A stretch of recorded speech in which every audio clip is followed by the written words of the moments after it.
Hello दोस्तों, नमस्कार। आशा करता हूँ आप सभी अच्छे होंगे। आप अच्छे से अपनी पढ़ाई कर रहे होंगे।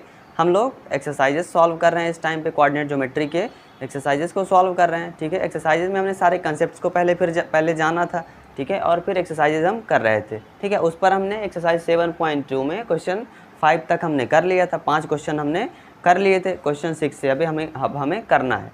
ठीक है, तो आपको सबसे पहले, अगर आपने नहीं देखा है अभी वीडियो, तो आप क्या कर सकते हैं, सबसे पहले आप कंसेप्ट को अच्छे से पढ़ें, फिर कंसेप्ट के बाद खुद से ट्राई करें, फिर उसके बाद एक्सरसाइजेस की वीडियो को देखें। ठीक है, तो स्टार्ट करते हैं। आइए कि क्वेश्चन 6 में क्या दिया गया है। यदि बिंदु 1, 2, 4, x, 6 और 3, 5 यानी क्या है, इसी क्रम में लेने पर एक ही पर्टिकुलर आर्डर में हम इनको लेंगे तो क्या बनाते हैं, एक समांतर चतुर्भुज के शीर्ष हैं। यानी क्या दिए गए हैं, वर्टेक्स हैं किसके, पैरेललोग्राम के। समांतर चतुर्भुज के क्या दिए गए हैं, एक वर्टेक्स गिवन है, तो x और y के मान ज्ञात करना है। ठीक है, यानी ये जो दरअसल वर्टेक्स गिवन है, इनमें y और x हैं। ठीक है, वेरिएबल्स हैं, इनके हमें क्या निकालना है, हमें इनके वैल्यू निकालनी है। ठीक है, तो पैरेललोग्राम क्या होता है, आप सभी जानते होंगे। पैरेललोग्राम क्या होता है कि उनकी जो फ्रंट की जो साइड्स होती हैं वो क्या होती हैं, वो पैरेलल होती हैं। ठीक है, वो क्या होती हैं, पैरेलल होती हैं। यानी ये जो दरअसल हमारा ABCD है, अगर ठीक है ABCD हम इसको नेम देते हैं, तो ये जो हमारा AB होगा ये क्या होगा,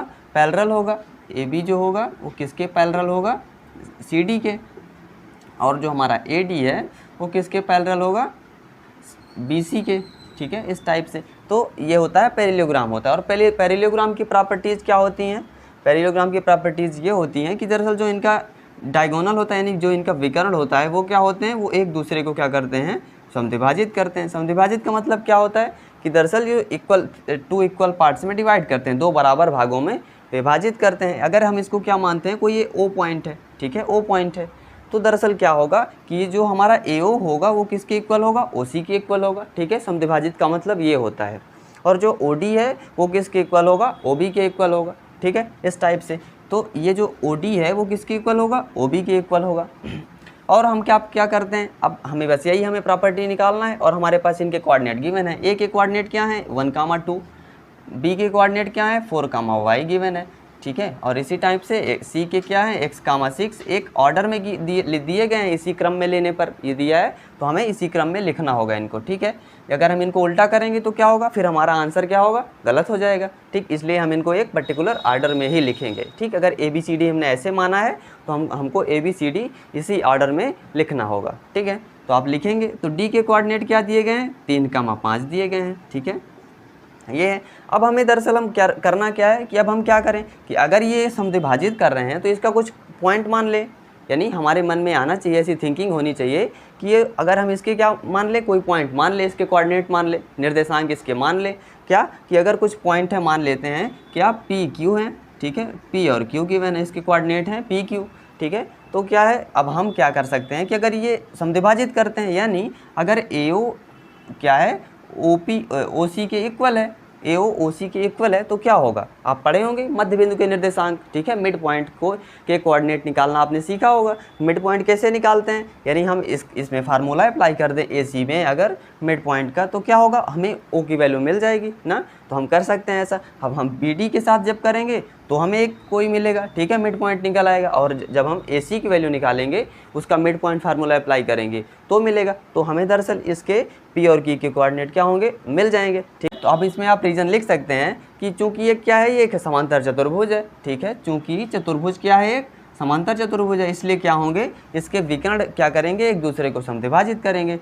ठीक है, तो लिखेंगे, यहाँ पे लिखते हैं कि क्या है कि चूंकि एक समांतर चतुर्भुज है ABCD, एक समांतर चतुर्भुज है, पैरेललोग्राम है।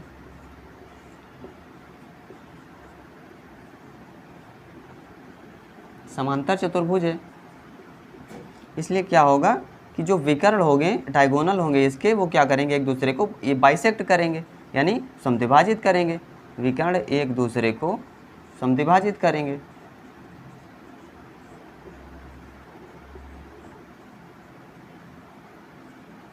ठीक, आप ऐसा लिखेंगे पहले कि जो डायगोनल होंगे वो क्या करेंगे, एक दूसरे को बाइसेक्ट करेंगे। ठीक है, समद्विभाजित करेंगे, ये हुआ। अब फिर क्या देखेंगे, अब बाइसेक्ट करेंगे तो इसका मतलब क्या होगा कि जो AC का मिड पॉइंट होगा वो किसका एक होगा, BD का भी मिड पॉइंट होगा। अब जब हम उसको इक्वल कर देंगे तो हमें आ जाएगा। ठीक है, यहाँ से निकालते हैं पहले, किससे, AC से।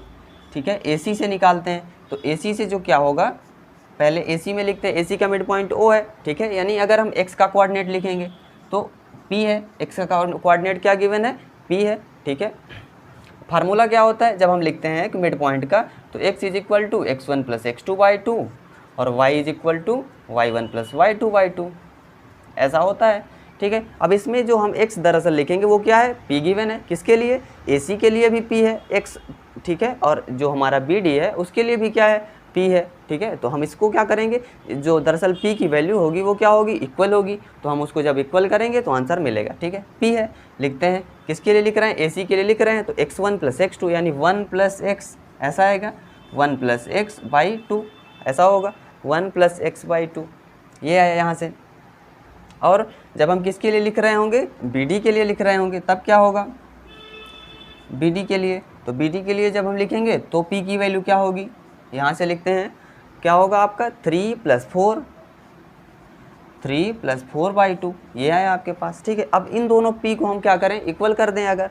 ठीक है, अगर इक्वल कर दें तो क्या मिलेगा हमें x की वैल्यू पता चल जाएगी इस टाइप से। जैसे ये क्या लिखा है, x प्लस 1/2 दिया है, इधर से क्या है 3 प्लस 4/2 है, तो हम क्या करेंगे, इनको इक्वल कर देते हैं। कैसे कि 1 plus x/2 is equal to 7 plus 3 क्या होगा, 7/2। ठीक है, ये आया 3 प्लस 4 7/2, ये क्या होगा, 2 कट होगा। और जब हम x की वैल्यू निकालेंगे तो क्या होगा, इधर से 1 इधर आएगा तो वैल्यू आ जाएगी 6। ठीक है, तो यहाँ से हमें x की वैल्यू मिल गई। अब सेम टाइप हम किसके साथ करें, y के साथ करें। y कोऑर्डिनेट हमने क्या लेट किया है, q लेट किया है। ठीक है, तो यहाँ से निकालेंगे, पहले AC के लिए जो दरअसल क्या होगा, q की वैल्यू होगी वो निकालेंगे, और फिर किसके लिए, जो BD के लिए q की वैल्यू होगी वो निकालेंगे। निकालते हैं, AC के लिए q की कोऑर्डिनेट क्या है, y1 प्लस y2/2 यानी 6 प्लस 2/2 होगा, ये हुआ। ठीक है, ऐसा।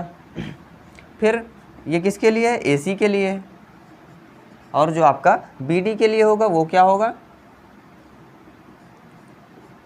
BD के लिए q 5 प्लस y/2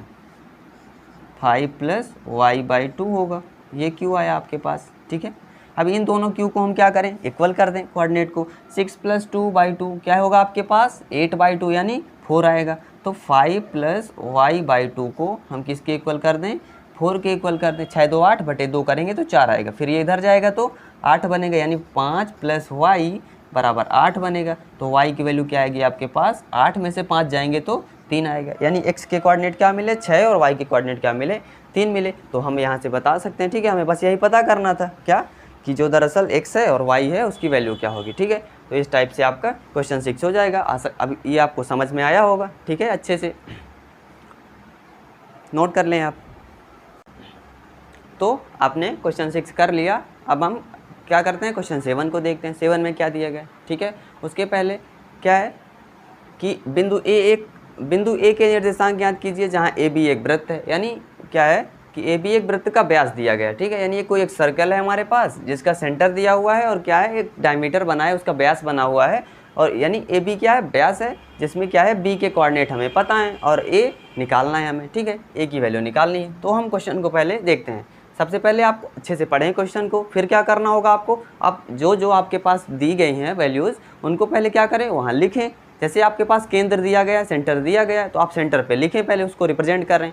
फिर आपके पास कोऑर्डिनेट का एक पॉइंट गिवन है, तो क्या करेंगे आप, कोऑर्डिनेट यानी उसको दर्शाएंगे पहले। ठीक है, फिर क्या करना है, जिसको आप निकाल रहे हैं वो लिखेंगे पहले। ठीक है, उसको हम लेट करेंगे, मानेंगे, जो भी करना है वो करेंगे। ठीक है, तो सबसे पहले ज़रूरी क्या होता है कि आप समझ लें, पहले क्वेश्चन को अच्छे से क्या करें, समझें कि उसमें दरअसल करना क्या है। ठीक है, अब तुरंत आप क्या हो आपके पास कि बस तुरंत आप उठाएं और लगाने लगे। ठीक, उससे ऐसे क्वेश्चन नहीं होते हैं। ठीक है, तो सबसे पहले आपको क्या करना है, आप बनाएंगे, उसमें क्या करना है आपको, क्वेश्चन जो कह रहा है वो क्वांटिटीज़ आपको रिप्रेजेंट करनी होंगी, उसके बाद जो पूछ रहा है वो हमें निकालना है। ठीक है, तो सबसे पहले क्या करते हैं, AB व्यास दिया गया है। ठीक है, कर लेते हैं, ड्रा करते हैं। व्यास क्या होता है, जो यानी सर्कल को क्या करता है, 2 बराबर भागों में डिवाइड करता है, यानी जो ये भाग होगा वो इस भाग के क्या होगा, बराबर होगा। एरिया दरअसल जो दोनों का होगा वो क्या होगा, बराबर होगा। ठीक है। तो ये क्या है, ए बी दिया गया है, ठीक है, ए बी है। और क्या है, केंद्र है। केंद्र क्या होता है, इन व्यास के बीच में होता है, व्यास के बीच में होता है पूरे सर्कल में। यानी हम जैसे कि सेंटर है आपका, मान लेते हैं ओ है, ठीक है, ओ है, तो यहाँ से जितनी भी डिस्टेंस होती है वो सब जगह क्या होती है, सेम होती है, वही सर्कल होता है। तो ओ के कोऑर्डिनेट हमें गिवन है और क्या है, एक बी का दिया गया है। अब पता क्या करना है, हमें ए पता करना है, ठीक है। तो ओ में आप लिखेंगे पहले क्या है, केंद्र का निर्देशांक 2, -3 दिया गया है और बी के कोऑर्डिनेट क्या है, 1, 4 दिए गए हैं, ठीक है। ए को आप लेट करना है, आप क्या कर लेते हैं, x, y है, ठीक है, लिखेंगे। तो अब यहाँ पे जैसे आपने यहाँ पे लेट किया x, y, तो वही कर लेंगे आप यहाँ पे लिख लेंगे क्या, कि माना क्या है कि ए के निर्देशांक क्या दिए गए हैं, माना ए के निर्देशांक x, y हैं, लिख लेंगे आप इसको, निर्देशांक x, y हैं, ये है आपके पास। फिर आपको क्या करना है, अब इसमें आपको प्रॉपर्टीज़ देखनी है, जिसमें भी आपको पूछा होगा, या आपसे चतुर्भुज में पूछा गया हो या आपसे किसी लाइन में पूछा गया हो, तो आपको सबसे पहले फिर उसके प्रॉपर्टीज़ पे जाना है, ठीक है, कि उसकी प्रॉपर्टीज़ क्या होती हैं। जैसे अब आप सर्कल पढ़ रहे हैं, सर्कल का क्वेश्चन है, तो इसमें क्या होगा, इसमें यही होता है कि दरअसल जो पूछा गया है कि डायमीटर क्या है, जो रेडियस होता है वो क्या होता है, आधा होता है। यानी जो बीच का सेंटर है वो ए बी को 2 इक्वल पार्ट्स में क्या करेगा, डिवाइड करेगा, ठीक है। यानी जो ए ओ की डिस्टेंस होगी वो ओ बी के डिस्टेंस के इक्वल होगी, ठीक, आपको वो लिखना है। तो अब लिखेंगे कि चूंकि क्या है कि जो हमारा केंद्र होता है, केंद्र वो क्या करता है, व्यास को 2 बराबर भागों में विभाजित करता है। केंद्र जो है व्यास को 2 बराबर भागों में विभाजित करता है, भागों में विभाजित करता है।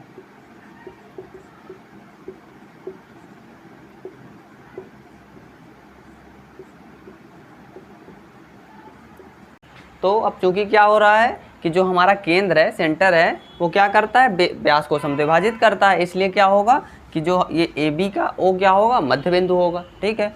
तो क्या होगा, ओ क्या है, ए बी का मध्य बिंदु है, लिखेंगे ओ ए बी का मध्य बिंदु है।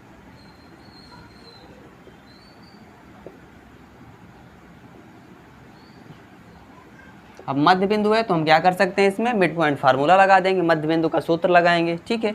तो वो क्या होता है, जब हमको निकालना होता है कि x इज इक्वल टू, तो क्या होता है x1 + x2/2। यानी अगर हम इसमें क्या करेंगे, निकालेंगे x का कोऑर्डिनेट, यानी क्या होता है, जो मिड पॉइंट होता है वो क्या है, यहाँ पे 2 है, ठीक है। तो हम 2 रखेंगे और ये x1 होगा, ये क्या होगा आपका, ये x2 होगा, ठीक है, इसको रखेंगे। और जब y के कोऑर्डिनेट निकालना होता है तो क्या करते हैं, y1 + y2/2, इस तरीके से। अब x की वैल्यू 2 गिवन है, ठीक है, 2 है, x1 की वैल्यू यहाँ से x लिखेंगे, प्लस फिर y क्या आता है, x2, तो x2 की वैल्यू 1 है, ठीक है, /2 हुआ। इधर करेंगे इसको तो क्या आएगा, 4 बराबर क्या होगा, x + 1, ठीक है। तो x की वैल्यू क्या आएगी, 1 को आप इधर लाइए तो 4 ऋण 1 क्या होगा, 3 आ जाएगी, ठीक है। तो x की वैल्यू क्या मिली आपके पास, 3 मिली। इसी तरीके से y की कॉर्ड निकालें तो y की वैल्यू क्या दी गई है आपके पास, -3 है, ठीक है।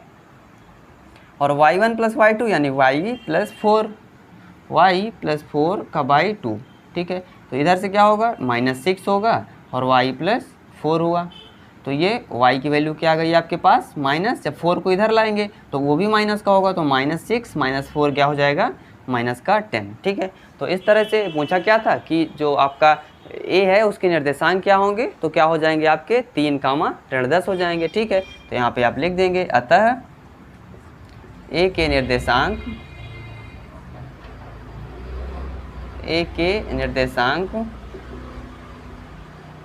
3, -10 होंगे, ठीक है। तो ये आपका क्वेश्चन 7 हो जाएगा। फिर अब हम इसके अगले क्वेश्चन को देखेंगे। सबसे ज़रूरी होता है आपका क्या, कि आप इसको समझें अच्छे से, ठीक है। बाकी करने को तो कोई भी करवा सकता है, ठीक है, आप किसी से भी देख के लिख सकते हैं तुरंत, लेकिन सबसे बड़ी बात होती है कि आप इसको समझ के अच्छे से करें, ठीक है। तो आप नोट कर लें। फिर अगला क्वेश्चन हम करेंगे।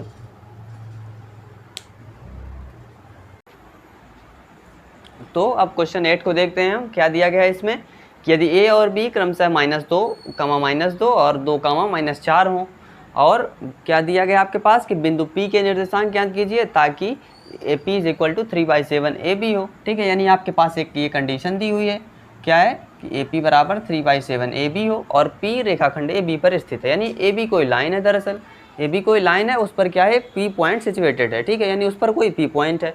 और एक ये हमारे पास एक रिलेशन गिवन है, यानी एक इनके बीच जो रिलेशन होगा वो दिया गया है कि जो ए पी और ए बी होगा, यानी उनके बीच जो डिस्टेंस होगी उस पर रिलेशन क्या है, यानी पी कहाँ पर स्थित होगा, ये हमें इससे मिलेगा, ठीक है। तो हम पहले चेक करते हैं क्या कि ए बी दिया गया आपके पास, तो आप लिखेंगे इस तरीके से, ए बी को रिप्रेजेंट कर लेते हैं तो कुछ समझ में आएगा, ठीक है। पिक्चर कुछ इसकी क्लियर होगी। क्या दिख रहा है अब आपको, ए के कोऑर्डिनेट दिए हैं ना, तो आप लिख लीजिए पहले उसको, -2, -2, और क्या है बी के कोऑर्डिनेट दिए हैं 2, -4 दिए हैं, तो आपने इसको लिख लिया। अब क्या है, इसको हम मीट करते हैं, ठीक है। ये हमारा एक लाइन बन गई, रेखाखंड बन गया, ठीक है। अब क्या है, A P is equal to 3/7 A B दिया गया, यानी पी कहीं इनके बीच में स्थित है, ठीक है, पी कहीं इनके बीच में स्थित है। और एक हमारे पास क्या है, रिलेशन दिया गया है, क्या है कि A P is equal to 3/7 A B, ठीक है, इस टाइप से।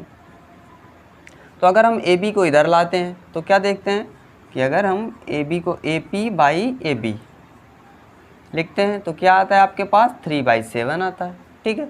यानी दरअसल जो क्या है कि अब अगर कोई पॉइंट मान लेते हैं कि यहाँ पर चलिए है, ठीक है, कोई पॉइंट क्या है पी है वो यहाँ पर है। अब इससे हमको क्या दिख रहा है कि टोटल जो है वो क्या है 7 है, यानी जो आपका ये डिस्टेंस है टोटल, ये कितना है 7 है टोटल। और जो ए पी दिया गया है दरअसल वो कितना है 3 है, यानी जो यहाँ की डिस्टेंस है वो क्या है आपके पास, वो 3 दी हुई है। और ए बी की वैल्यू क्या दी गई है, 7 दी गई है, ये रेशियो आपको दिया गया है, ठीक है। तो अब इससे आप क्या कह सकते हैं कि अगर ए से पी के बीच की दूरी 3 है, मान लेते हैं कि क्या है डिस्टेंस है, ठीक है, डिस्टेंस दी हुई है किसी में मीटर में दी हुई है या कोई भी यूनिट है। अगर यहाँ से टोटल 7 यूनिट है और ए और पी के बीच 3 यूनिट है, तो पी बी के बीच क्या होगा, हमें एक यूनिट पता चलेगी ना। क्या होता है कि अगर ये 3 है तो ये क्या होगा 4 होगा, ठीक है, क्यों, क्योंकि टोटल क्या है 7 है, इसलिए दरअसल जो पी बी होगा वो क्या हो जाएगा 7 हो जाएगा, वो 4 हो जाएगा, ठीक है। तो यानी अब हम यहाँ से क्या लिख सकते हैं कि यहाँ से अगर हमें क्या मिलेगा कि इसी से जो लिखेंगे हम कि ए पी बाई जो आपका पी बी है, A P by P B वो कितना है 3/4 है। आपको रेशियो पता चला कि ये दरअसल जो पी पॉइंट है, पी पॉइंट उसके ऊपर उसका क्या है, वो 3:4 के रेशियो में क्या कर रहा है, ए और बी को डिवाइड कर रहा है, ठीक है, ये पता चला। अब हम इसी का हमें क्या निकालना है कि इसी के कोऑर्डिनेट निकालना है, बिंदु पी के निर्देशांक निकालना है। तो क्या करते हैं, मान लेते हैं क्या है कि एक्स वाई है इसके कोऑर्डिनेट, ठीक है, लिख लेंगे क्या कि माना कि let the coordinate of P is x, y, यानी माना पी के निर्देशांक क्या है x, y हैं, x, y हैं, ये हुआ आपके पास। और आपके पास क्या मिला कि ए पी और पी बी का दरअसल जो रेशियो है 3/4 है।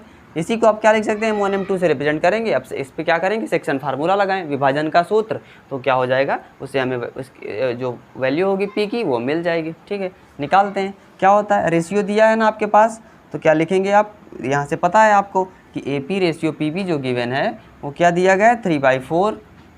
और अब फार्मूला में लगाएंगे क्या होता है, एक्स जब निकालना होता है तो M1 x2 प्लस का M2 x1 अपान M1 प्लस M2 ये दिया गया है। और y के कोऑर्डिनेट क्या होते हैं, M1 y2 प्लस का M2 y1 अपान M1 प्लस M2 ये दिया गया। अब बस वैल्यू रखें, आपको x की वैल्यू मिल जाएगी। p के कोऑर्डिनेट M1 क्या दिया गया है आपके पास 3 है, ठीक है, 3 है। x2 क्या है आपके पास 2 है, ठीक है। M1 x2 प्लस M2 आपके पास क्या दिया गया है 4 है, ठीक है, 4 है। और x1 क्या है आपके पास -2 है, ये लिखा आपने। फिर M1 प्लस M2 यानी 3 प्लस का 4 होगा, ये हुआ। अब 7 होगा, इधर मल्टीप्लाई करें तो इधर से क्या आएगा आपके पास, इधर करने की ज़रूरत नहीं है क्योंकि हमें 7 की वैल्यू निकालनी है। तो क्या होगा 6 और माइनस क्या होगा 4 × 2 क्या होगा आपके पास 8 होगा बाई 7, यानी क्या है आपके पास -2/7 आई वैल्यू। x की वैल्यू मिल गई ना, ठीक है। अब क्या निकालते हैं y की वैल्यू इसी में, तो y निकालना है हमें। M1 3 है, y2 क्या है आपके पास -4 है, -4 प्लस M2 क्या है 4 है, और y1 क्या है आपके पास -2 है, -2/3 + 4 आएगा, ठीक है। तो यहाँ से y की वैल्यू माइनस का 12y माइनस 8/7 होगा। तो ये क्या है आपके पास 12 और 8 को जोड़ेंगे तो क्या है माइनस का 20/7। तो यहाँ से हम कह सकते हैं कि x और y के निर्देशांक क्या होंगे -2, 7 माइनस 20/7। ठीक है, तो आप लिख देंगे कि क्या है दरअसल जो x, y है वो क्या है माइनस का 2/7 अपान माइनस 20/7। ठीक है, तो ये आपका क्वेश्चन 8 हो गया, आप इसको नोट कर लें। फिर अगले क्वेश्चन को हम करेंगे। तो अब हम क्या करते हैं क्वेश्चन 9 को देखते हैं। इसमें क्या दिया गया आपको कि बिंदुओं a -2, 2 और b 2, 8 को जोड़ने वाले रेखाखंड AB, यानी इसमें भी क्या करना है AB के कोऑर्डिनेट दिए हैं हमारे। ठीक है, और क्या है आगे कि 4 बराबर भागों में विभाजित करता है, यानी उनमें कुछ पॉइंट्स हैं वो क्या कर रहे हैं वो 4 बराबर भागों में विभाजित कर रहे हैं। ठीक है, तो उनके क्या करना है हमें निर्देशांक निकालना है, उनके कोऑर्डिनेट हमें पता करना है। ठीक है, तो सबसे पहले क्या करते हैं, बस इस पे आपको यही क्लिक होना चाहिए कि सबसे पहले आपको क्या करना है जो डेटा आपके पास गिवन है उसको क्या करना है, उसको आपको उस पर लिख लेना है पहले कि जो दिया गया है। जैसे आपके पास a है तो आप a को लिख लीजिए, क्या है आपके पास -2, 2 ये दिया है आपके पास, और क्या है कोई आपके पास क्या है b पॉइंट है। ठीक है, इसके कोऑर्डिनेट क्या है 2, 8 है, ये दिए गए। अब इसको हम मिला लेते हैं। ठीक है, अब आगे क्या दिया गया कि AB को 4 बराबर भागों में विभाजित करता है। ठीक है, अब AB को 4 बराबर भागों में विभाजित करता है का मतलब क्या हुआ, यानी इक्वल 4 पार्ट्स में है ये, जैसे 1 एक आधा हुआ, फिर आधे में क्या करें उसको आधा आधा कर दें। ठीक है, इस तरह से क्या हुआ 4 पार्ट्स हुए। तो हमें इन जो दरअसल ये पॉइंट्स गिवन है उनकी क्या निकालना है, कोऑर्डिनेट निकालना है, वैल्यू। ठीक है, तो मान लेते हैं क्या कि ये हमारा C है, ये D है, और ये क्या है आपका ये कोई E पॉइंट है। ठीक है, इनके कोऑर्डिनेट हमें पता करने। तो आपको क्या दिख रहा है कि अगर 4 बराबर भागों में विभाजित करता है तो सबसे पहले क्या है D को देखते हैं। अगर D को देखेंगे तो क्या होगा, अगर इस टोटल की यूनिट क्या है आपके पास, मान लेते हैं कि 4 यूनिट है। ठीक है, 4 यूनिट है 4 पार्ट में, तो क्या होगा एक पार्ट की यूनिट कितनी होगी 1 होगी। 2 पार्ट अगर हम मिला लें यहाँ से यहाँ की तो वैल्यू क्या होगी 2 होगी। ठीक है, इसी तरीके से यहाँ से यहाँ की वैल्यू क्या होगी 1 यूनिट होगी ना। ठीक है, यानी D और E के बीच जो वो होगी डिस्टेंस होगी वो क्या होगी 1 यूनिट होगी, अगर टोटल 4 यूनिट है तो इससे आपको क्या समझ में आ रहा है कि दरअसल जो D है वो क्या है वो AB का मध्य बिंदु है।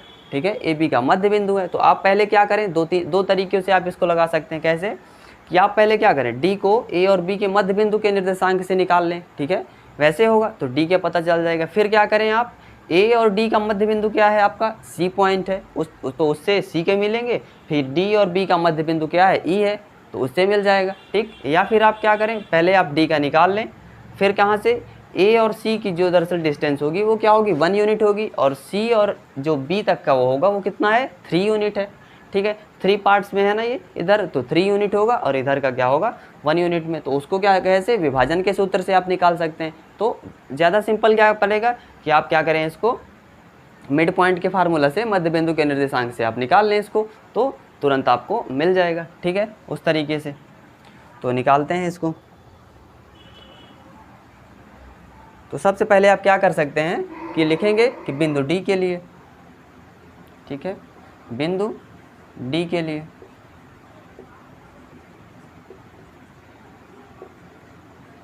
क्या होगा कि लिख देंगे यहाँ पे आप क्या कि चूंकि D क्या है वो AB का मध्य बिंदु है, क्योंकि क्या कर रहा है 4 इक्वल पार्ट्स में डिवाइड कर रहा है, तो क्या होगा D क्या होगा मध्य बिंदु होगा। चूंकि D क्या है D AB का मध्य बिंदु है।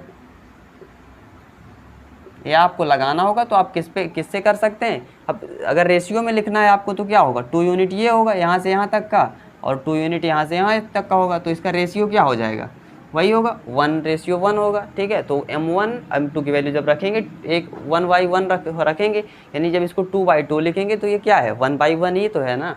तो M1 M2 जब 1 लिख देंगे तो क्या आ जाती है वैल्यू वही आती है x = x1 + x2/2। तो सेम फार्मूला उस पर अप्लाई होगा। और जब आप इसको करना चाहें AC और किसके लिए CB के लिए, तो 1:3 का फार्मूला अप्लाई करें तो उससे निकाल सकते हैं आप। तो DAB का मध्य बिंदु है, ठीक है, मध्य बिंदु है।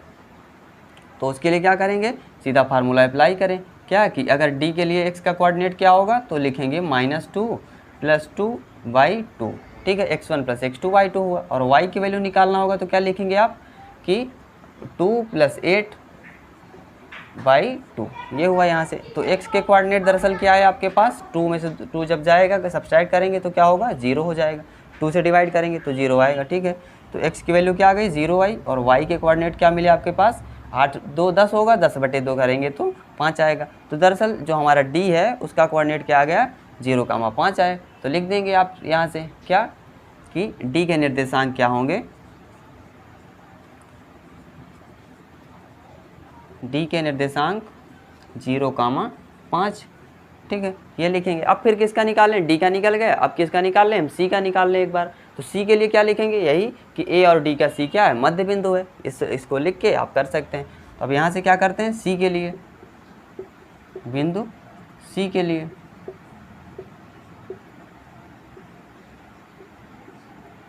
c के लिए तो क्या करेंगे, इसमें भी रीजन लिख देंगे क्या कि c चूंकि क्या है AD का मध्य बिंदु है। इस पे आपको ये बनाना जरूरी होगा, नंबर लाइन आप ड्रा कर लेंगे तो क्या होगा कि जब जो कॉपी चेक करेगा उसको समझ में आ जाएगा क्या कि ये दिखेगा उसको एकदम क्लियर, C AD का मध्य बिंदु है।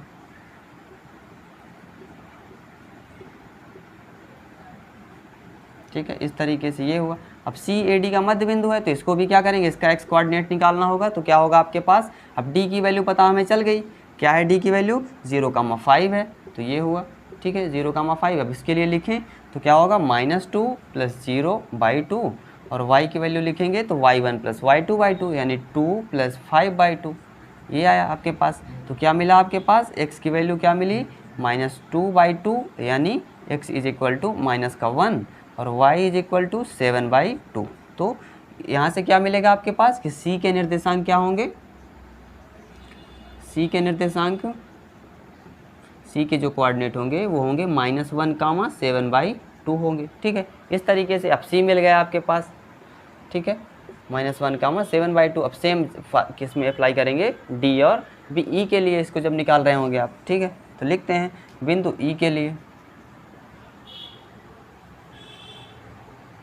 बिंदु ई के लिए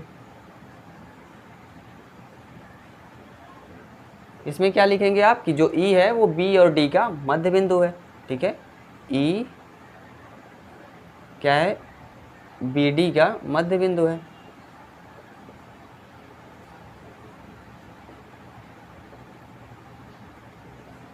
मध्य बिंदु है, इसलिए क्या हो जाएगा, x के कोऑर्डिनेट के लिए आप क्या करेंगे, 0 + 2/2 और यहाँ से y की वैल्यू निकालेंगे तो क्या आएगी आपके पास, 5 + 8, 5 + 8/2। तो यहाँ से क्या आई आपके पास, x की वैल्यू 1 और y की वैल्यू क्या हो जाएगी आपके पास, 13/2 हो जाएगी। ठीक है, तो e के निर्देशांक क्या होंगे आपके पास, e के निर्देशांक होंगे आपके पास 1, 13/2। ठीक है, तो अब आप इसको इन सभी को मिला के एक बार लिख सकते हैं क्या कि जो बिंदु होंगे क्या, जो a और b को 4 इक्वल पार्ट्स में डिवाइड करते हैं वो कौन कौन से बिंदु होंगे, 0,5, -1, 7/2 और 1, 13/2 होंगे। ठीक है, इस तरीके से आपका क्वेश्चन 9 हो गया। ठीक है, आप सिंपली इसको कर सकते हैं। अब इसके अगले क्वेश्चन को देखेंगे हम। ठीक है, नोट कर लें आप। तो अब हम क्वेश्चन 10 को देखते हैं। 10 में क्या दिया गया आपके पास कि एक समचतुर्भुज का क्षेत्रफल ज्ञात कीजिए जिसके शीर्ष इसी क्रम में दिए गए हैं। ठीक है, यानी क्या निकालना है हमें, समचतुर्भुज का क्षेत्रफल निकालना है। ठीक है, समचतुर्भुज क्या होता है, समचतुर्भुज मतलब सभी क्या हो, जो भुजाएं वो हों वो बराबर हों। यानी वो किस टाइप का हो सकता है, या कि इस टाइप का हो सकता है। ठीक है, यानी एक स्क्वायर भी हो सकता है। स्क्वायर क्या होता है, एक समचतुर्भुज होता है। ठीक है, और या फिर क्या हो, इस टाइप से कहीं बना दिया गया हो ऐसे। ठीक है, यानी जो सारी साइड हैं वो क्या हो, सेम हो इस टाइप से। यानी ये जो साइड हैं ये क्या है, ये सेम है आपकी। ठीक है, इसमें भी देख रहे हैं ना आप कि सेम है, ये एक स्क्वायर है, वर्ग है, तो वर्ग में भी समान होती हैं। तो क्या होगा, जब मान लीजिए इस टाइप का है अगर, तो क्या कर सकते हैं आप कि आप क्या करेंगे कि ए स्क्वायर निकाल देंगे। वर्ग का क्षेत्रफल क्या होता है, ए स्क्वायर, यानी भुजा का स्क्वायर होता है। लेकिन जब इस टाइप से दिया गया हो समचतुर्भुज तो क्या होता है, तो अगर समचतुर्भुज ही पर्टिकुलर लिखा होता है तो आप क्या करते हैं, उसके लिए फार्मूला दूसरा होता है कि जब समचतुर्भुज का क्षेत्रफल निकालना होता है तो क्या करते हैं हम कि जो दरअसल इसके जो डायगोनल होते हैं, विकर्ण होते हैं, उनका गुणनफल। ठीक है, यानी जो जब इसका क्षेत्रफल हम निकालते हैं, ये क्या दिए गए हैं, ABCD है अगर, ABCD। तो क्या होता है कि समचतुर्भुज का क्षेत्रफल जो होता है वो विकर्ण 1/2 और विकर्ण का जो होता है गुणनफल। तो समचतुर्भुज का क्षेत्रफल,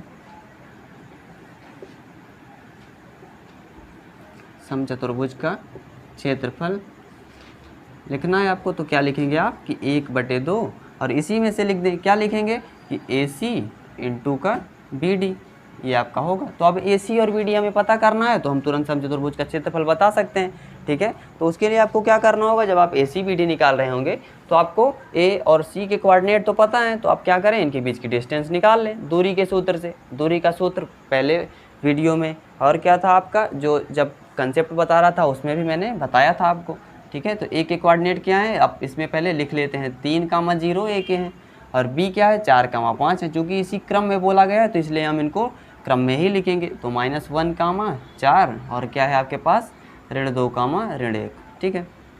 तो अब क्या करना है, A और C के निकालना है हमें, AC निकालना है, ठीक है। तो लिखेंगे AC के लिए, तो AC की दूरी निकालना है हमें, तो AC की दूरी लिखेंगे। क्या है आपके पास, A के कोऑर्डिनेट क्या दिए हैं 3,0 लिख लीजिए, और C की कोऑर्डिनेट क्या है -1,4 दिए गए हैं।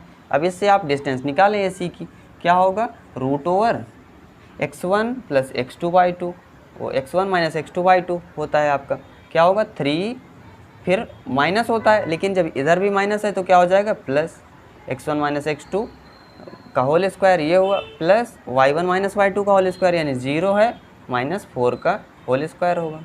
ये है आपके पास। क्या करेंगे, √4 का स्क्वायर प्लस 4 का स्क्वायर इधर से भी होगा, ठीक है। माइनस है तो माइनस का स्क्वायर करेंगे तो क्या हो जाएगा, प्लस ही हो जाएगा। तो क्या है आपके पास यहाँ से 16 प्लस का 16, यानी क्या आया √32। अब 32 को करेंगे तो 4√2, यही आएगा ना, 4 चौके 16, 2 ना 32 होता है, तो 4√2 आया AC। अब इसी, अब फिर क्या करें, BD निकालें हम, BD निकालना है तो BD के लिए लिख लेते हैं। BD के लिए क्या है, B के कोऑर्डिनेट लिख लेते हैं, क्या है 4,5 है, और D के कोऑर्डिनेट क्या है, D के -2, -1 दिए गए हैं, ठीक है। लिखते हैं अब BD की डिस्टेंस निकालनी है आपको, तो √x1 - x2/2, यानी 4 + 2, ये माइनस है तो माइनस माइनस प्लस हो जाएगा का स्क्वायर, प्लस 5 + 1 का स्क्वायर, ये आया आपके पास। अब इसको करें तो √4 + 2 6 का स्क्वायर, प्लस 5 + 1 6 का स्क्वायर, ये आया आपके पास। तो यहाँ से क्या बचेगा आपके पास, √36 + 36, यहाँ से क्या आएगा आपके पास, √72 आया। तो इसकी वैल्यू क्या होगी 6√2, ठीक है। इसको आप ये लिखेंगे 6√2 आई आपके। तो अब AC BD की वैल्यू मिल गई, तो अब बस आप क्षेत्रफल में रख दीजिए, क्या होता है 1/2। AC की वैल्यू क्या है आपके पास 4√2 है, ठीक है, 4√2, और BD की वैल्यू क्या है आपके पास 6√2 है, ठीक है। यहाँ से अब 2 से है तो 2 से इसको कट कर दें आप, 2 1 = 2, 2 = 4, ठीक है। तो ये क्या है आपके पास 2√2, और क्या है आपके पास 6√2, तो 6 दूनी 12 हो जाएगा, और ये √2 जब मल्टीप्लाई होंगे तो क्या हो जाएगा 2 बचेगा। तो क्या है आपके पास 24 है। और अगर क्या है यूनिट दी हुई है तो लिख सकते हैं आप कि जो मात्रक होगा इसका क्या हो जाएगा, यूनिट का स्क्वायर हो जाएगा, ठीक है। जो भी यूनिट दी हुई है तो क्या कह सकते हैं इसको आप, वर्ग मात्रक, यानी यूनिट का स्क्वायर, ठीक है। ये होगा आपका, ये एक्सरसाइज 7.2 कंप्लीट हो गई, ठीक है। फिर अब अगले वीडियो में क्या करेंगे, हम इसके सेकंड पार्ट को करेंगे। तब तक आप अपने इन्हीं को रिवाइज करें, और जो आपको आगे चैप्टर्स पढ़ना हो उसको आप कमेंट करके ज़रूर बता दें, ठीक है। तो फिर आगे मैं उनको स्टार्ट करूँगा, ठीक है। अभी के लिए थैंक यू।